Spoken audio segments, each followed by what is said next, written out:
on? Hi, I'm Alyne. Welcome to my kitchen. And happy early St. Patty's Day. Or St. Patrick's Day, if that's what you want to call it. Is that day coming up already? Yes. And y'all, I'm going to fix something that my grandfather taught me how to fix.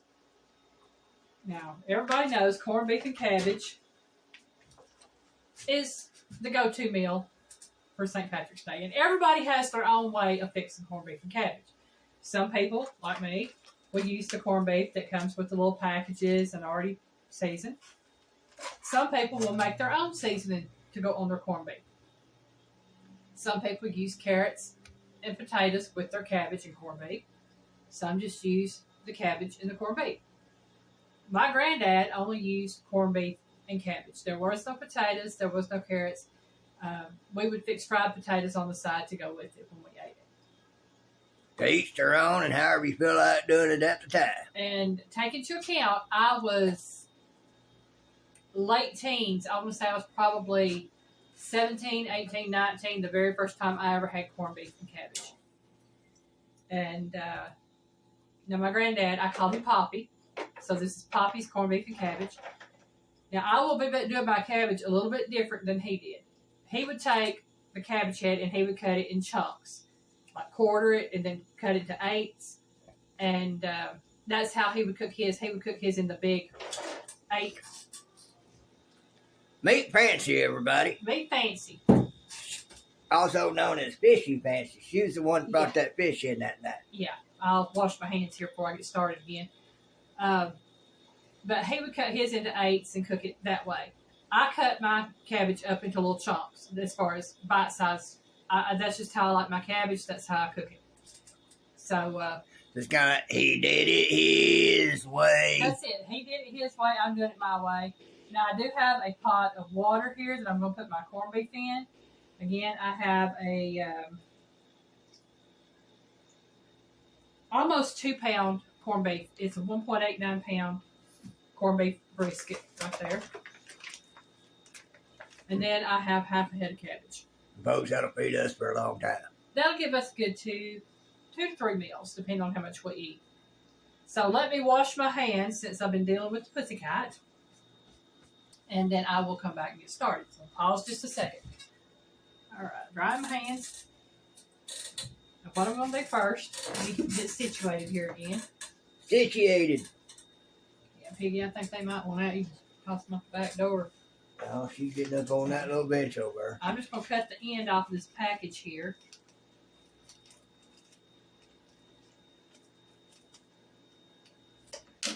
And now there is a little seasoning pack in here that I'm going to have to figure out how to fish out. Let me see this. I'll get some towels because I really don't want all that stuff all over my hands if I can help it. Okay, there's that little seasoning packet. It is on this side. Yeah, I know. I could just stick my hand in there, but you know what? If she ain't got it, why do it? That's it. You ain't got it, why do it? There's my packet. Now I'm just going to take and I'm going to dump this whole thing right here in here. Like I said, now this is how my granddad taught me to do it. And this is how I'm going to do it. And I get all that flavor off out of that packet.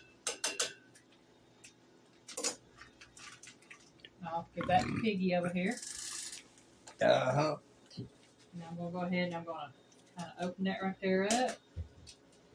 And dump all that right there in there. And I'll give that to Piggy too. Give it to the piggy. I'm just giving all sorts of stuff to the piggy. Give it to the piggy. Yeah. Get all this stuff out here washed up with my towel. And what I'm going to do is I'm going to put this right here on the stove. And turn this on. And I've got it set on medium, on 4. And I'm going to let this cook for an hour. I'll set my timer. And I'm going to set it for 60 minutes. 60 minutes. Used to be a good show. There used to be a lot of good shows on TV. I don't watch TV much anymore, if at all. All right, we're at 60. Now I'm going to take the lid on. Huh? That's why I said you split. Yeah. All right. And now, what I'm going to do is I'm going to take and I'm going to chop up my cabbage while this is getting started. Now, I did have Piggy cut it for me the first time. Cut it in half for me. Now I'm going to... And for all y'all, might be some of you out there that's never cut a cabbage before. I don't know. But there is a core in the cabbage. And if you've never ate the core, oh man, you really ought to try it with some salt. It's got a peppery flavor. It is a little on the spicy side, but it is good. I love the core. Me and my mama used to figure out who was going to get it. And usually she won because she was the one cutting it and I never knew about it. And you say I've just cut that quarter into 3 slices, and now I'm just going to... You want to make sure you got a big, strong, sharp knife. Very sharp knife, long enough to go all the way across. Yeah. And I usually keep her knives decently sharp. Piggy is my knife sharpener. He'll go through and he'll sharpen all of them for me. Even the ones I don't use. I do have knives up there I don't use. But even sitting, they'll get dull. They'll lose their good sharp edge if you don't take care of them. Yeah. You can see what I'm doing here. I'm just basically, like I said.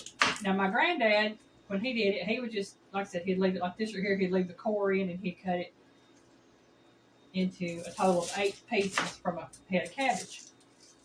And that was how he liked doing it. Poppy had his way of doing things, and I had mine.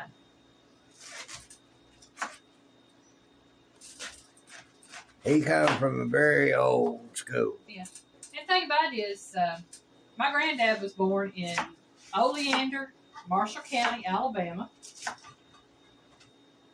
It was looking to his dad. You know, he was a farmer. He grew his own cotton and other things. Not cotton, but tobacco. He grew his own tobacco and other things.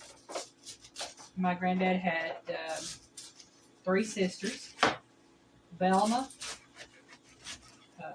Jimmy, and I cannot for the life of me think of his other sister's name. And that's the one I met. That's the sad part. It'll come to you. Yeah, Lillian. Ain't Lillian Bunch. That was the one. Yeah, so his sisters were Velma, Lillian, and Jimmy. And Jimmy was named after their dad, James.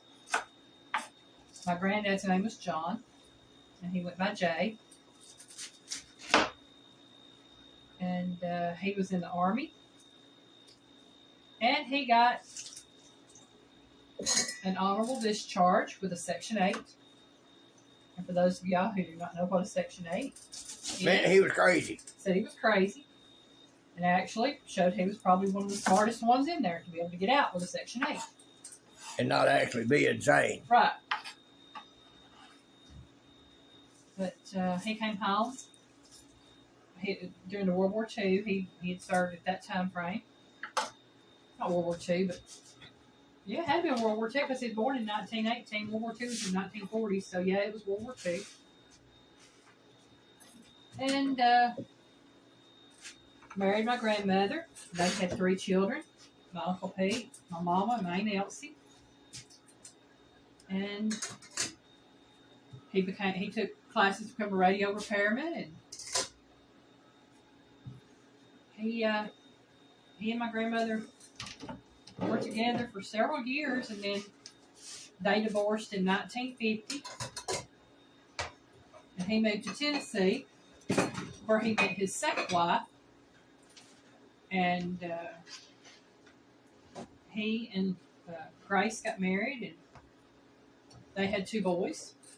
And after they got married, her parents moved to Chicago, Illinois, and my granddad and Grace went there as well, and he helped his father-in-law in his watch repair business.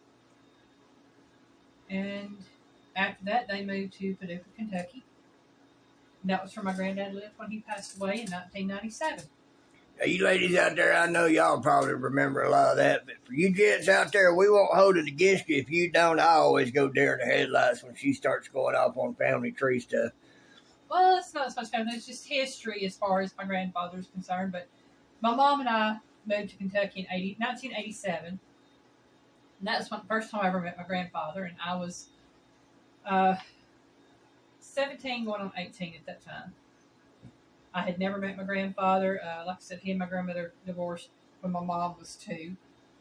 And that was the first time she had seen her dad since she was 2 years old. And so I just want to put a little bit of that information out there. This is where I learned to cook corned beef and cabbage. It's from my granddad. And again, I called him Poppy. And he was my Poppy. And he still is my Poppy. And I'm going to let this cook for the next 55 minutes, and when this timer goes off, we'll come in, we will add the cabbage, and I'll tell you where I'm going from there. So I'll see you in a little bit.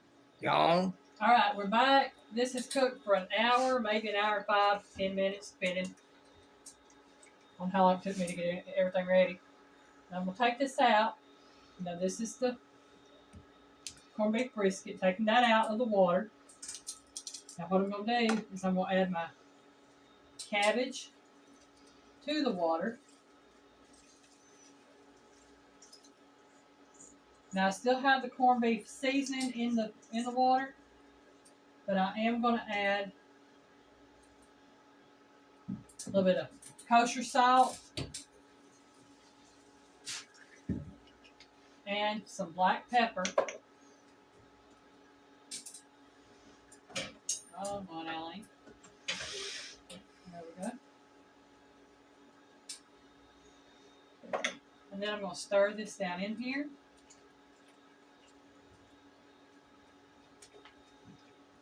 And I'm going to cover this until I get ready to add this meat back. And, all right, what did I do with you? I don't know. What did you do with you? They're right here in my hand. All right, now what I'm going to do now is I'm going to take and I'm just going to cut this into chunks. Chunk it. And I'm going to add it back to the meat, or to the cabbage, and let it cook for another 30 minutes.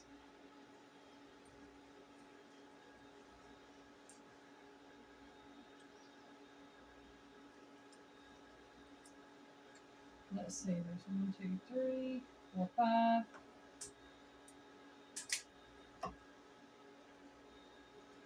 And I'm going to get this one here a little more.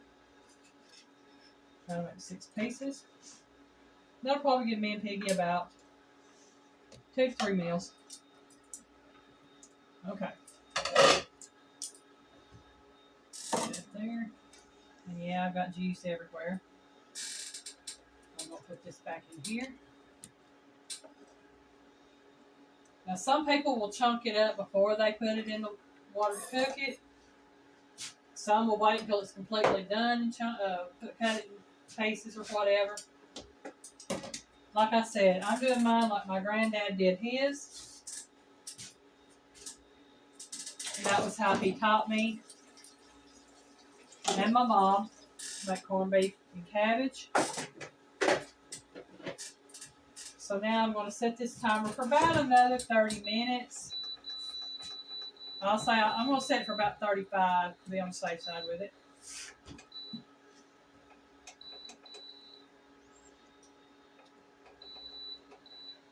Okay, I'll put the lid back on it, and I will let that cook for 35 minutes, and we'll come back, and it should be done. And then we'll do our taste test and all the good jazz there. We'll see you about 35 minutes. All right, y'all. The corned beef and cabbage is done. Dum. Let Piggy grab me a nice thumbnail of that corned beef and cabbage, because that stuff is... It smells good, folks. Let me tell you. Piggy, come in here and say, that smells good. And my tummy's been rumbling ever since I started smelling it really good about 20 minutes ago. All right. All right. Take this. Y'all know what time it is now. Now it's best time. I'm just going to set that off to the side a little bit. We do that a little bit. Piggy may take him a nap. Yeah, because this is Saturday the 11th. We got a big night ahead of us. For any of y'all in the know, you know. For those of y'all who don't know, tonight I'm doing my 1K subscriber giveaway. And have to be a subscriber to participate and win. And we're going to see who all shows up. And have to have been a subscriber for 24 hours before. Mm-hmm. Mm. Yeah, she's got enjoying her some comfort food. That cabbage is just melting in your mouth. Piggy, hand me a little knife up there. Little knife. Yeah, that'll work right there. Little knife.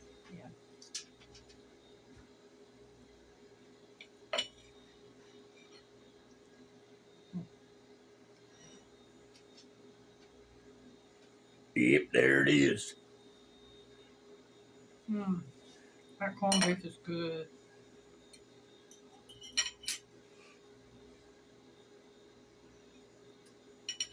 Good flavor.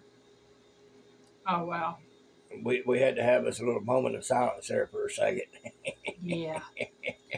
I don't cook this very often.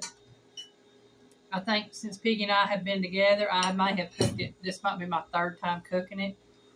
One reason being corned beef is extremely expensive.